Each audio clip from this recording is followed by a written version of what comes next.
আসসালামু আলাইকুম রহমতুল্লাহ বরকাত।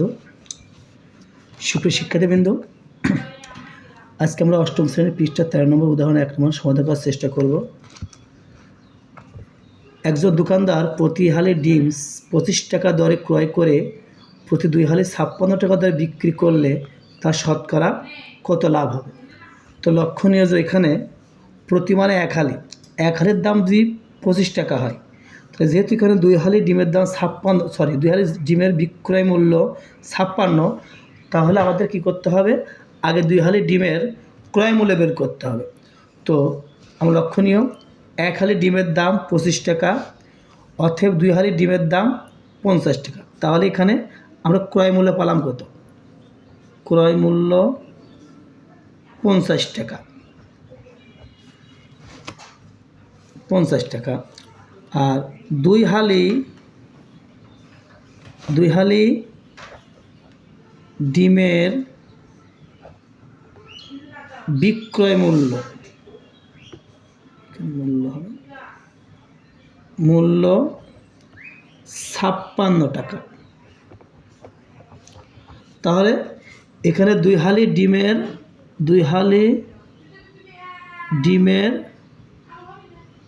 ক্রয় মূল্য 50 টাকা আর 2 হালি ডিমের বিক্রয় মূল্য 56 টাকা। তাহলে 50 টাকায় কিনে 56 টাকায় বিক্রি করছি, তার লাভ। তো আমরা তাহলে লাভের সূত্র আমরা জানি, বিক্রয় মূল্য মাইনাস ক্রয় মূল্য। আর যদি ক্ষতি হয় তাহলে ক্রয় মূল্যটা আগে হবে আর বিক্রয় মূল্যটা পরে হবে। তো যাই হোক, বিক্রয় মূল্য 56 টাকা আর ক্রয় মূল্য 50 টাকা, তাহলে 6 টাকা। তাহলে 50 টাকায় আমার লাভ হচ্ছে 6 টাকা। তাহলে লিখতে পারি যে 50 টাকায়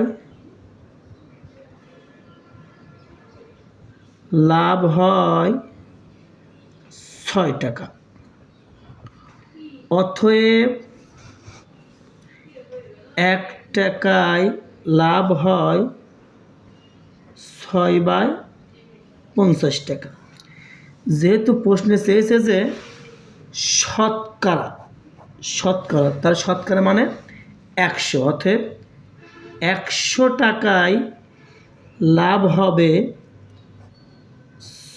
6 গুণ 100।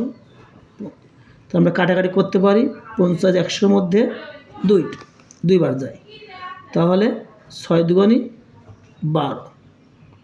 তাহলে 1 শতকরা লাভ হবে 12 টাকা। অতএব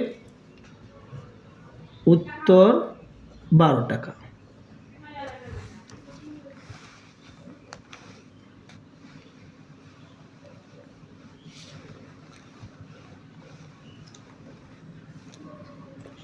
সুপ্রিয় শিক্ষার্থীবৃন্দ, ভিডিওটি যদি ভালো লেগে থাকে তাহলে লাইক, কমেন্ট, শেয়ার, সেই সাথে সাবস্ক্রাইব করে বেল আইকনে ক্লিক করে আমাদের পাশে থাকো, যাতে আমাদের ভিডিওটি আপলোড হওয়ার সাথে সাথে তোমরা নোটিফিকেশন পেয়ে যাও।